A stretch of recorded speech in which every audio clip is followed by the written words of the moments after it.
Hello and welcome to this Come to Jesus daily devotional where we continue in our series Praying Together. This series is loosely based upon Mike Bett's book and course, The Prayers of Many. This week's devotionals we are drawing on this powerful analogy of eviction to illustrate how we can actively engage, limit and stop the negative and destructive forces of demonic powers. Today's devotional is entitled The Kingdom of Darkness. Let's read from John 10, verse 10. The thief comes only to steal, kill, and destroy. I have come that they may have life and have it to the full. In summary, we must understand the nature of this fallen world so as to limit and stop the devil's will to steal, kill, and destroy. Let's say that again.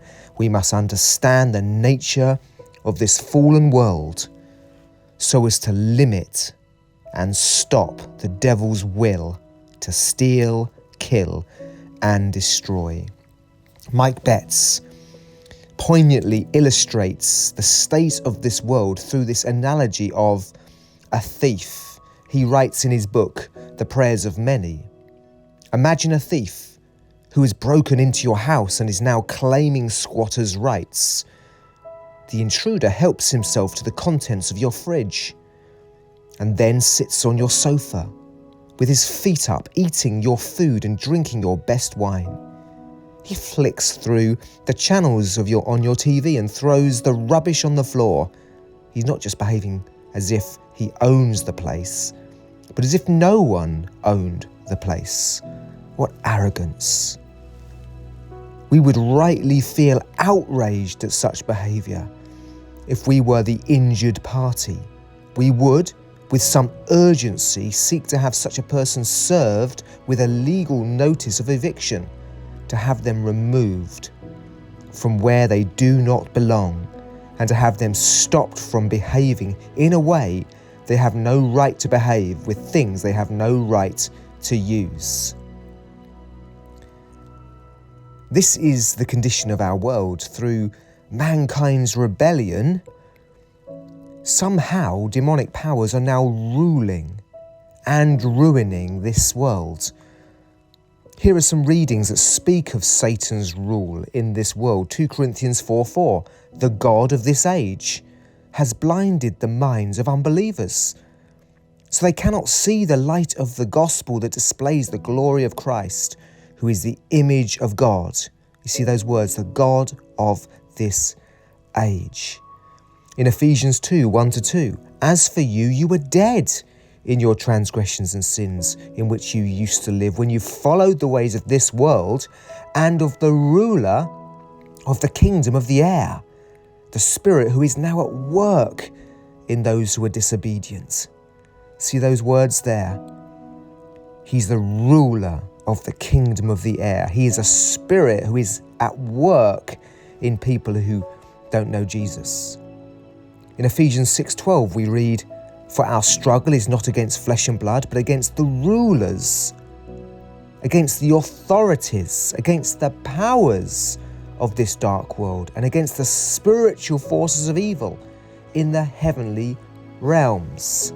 There's a lot in there, isn't there? How we're struggling. This is the nature of the world we're in. This is the nature of the fight. We're struggling. We are to struggle.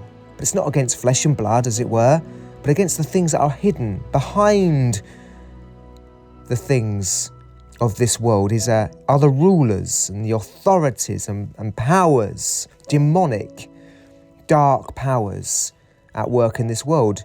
In 1 John 5:19, we read, the whole world lies in the power of the evil one. Teaching on Ephesians 6:12, Martin Lloyd-Jones said this, when you say that a Christian is no longer in the world, you're speaking in a spiritual sense. That is the connotation of the word world as used in the apostle in our text. It conveys the spiritual meaning. It refers to the world apart from God, or the world in rebellion against God, the world as organised apart from the laws and government of God. What the apostle is saying there is that we are confronted and opposed by powers that are really governing and controlling that world. The world in opposition against God. The world outside of God and His blessing. Our business is to be in the world but not of it. These powers are rulers and governors, the controllers of that mind, that outlook, which we call the world. So we see here, Satan is the god of this age. Satan and his demonic forces are ruling in this world. I hasten to add it's under God's sovereignty, but just for now, let's focus on the words we've been looking at. He's the god of this age. He has a real power and influence over this culture. Everyone who has not entered the kingdom of God is in the kingdom of darkness.